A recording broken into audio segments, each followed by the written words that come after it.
Tani, mbrëm në Big Brother kishte një fest, Laerti kishte ditëlindjen dhe u organizua nata greke.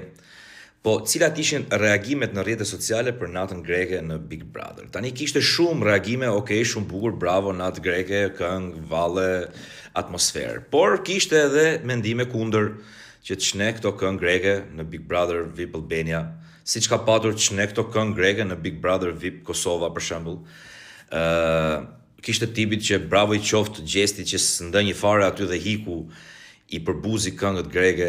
Në fakt nuk është e vërtet, gjesti ndënjë aty e respektoi festën, sigurisht nuk kërceu, mund të ketë larguar në një moment, por nuk kërceu, sepse nuk i shijon këngët greke, kjo është preferenca e tij dhe duhet respektuar. Ç'është e vërteta, unë që po e flas këtë gjë, unë personalisht vetë nuk më pëlqejnë këngët greke fare. Edhe unë po të isha aty, nuk do kisha kërcyer dhe nuk më pëlqejnë si ashtu. Por ka një gjë, ne nuk duhet ngatrojmë politikën me artin. Këngët janë këngë, politika është politikë. E keqja e vendeve tona, apo ky konflikti që ne kemi jo Greqi, Shqipëri, jo ande këtej, nuk vjen nga muzika, nuk vjen nga arti, nuk vjen nga sporti, vjen nga politika. Po t'ishte kështu, nëse ne do thonim që shikon nuk mund t'i dëgjojmë dhe nuk mund t'i këndojmë këngë greke për shkak të X arsye, atëherë do ishte e njëjta gjë edhe për këngët turke, sepse edhe ata na kanë pushtuar një 500 vjet. Do ishte e njëjta gjë për këngët gjermane, se edhe ata na kanë pushtuar. Këngët italiane, edhe ata na kanë pushtuar. Po në konferencën e ambasadorëve në Londër, u nda Shqipëria me Kosovën në 1913-ën. I bie që edhe këngët angleze tash mos i dëgjojmë.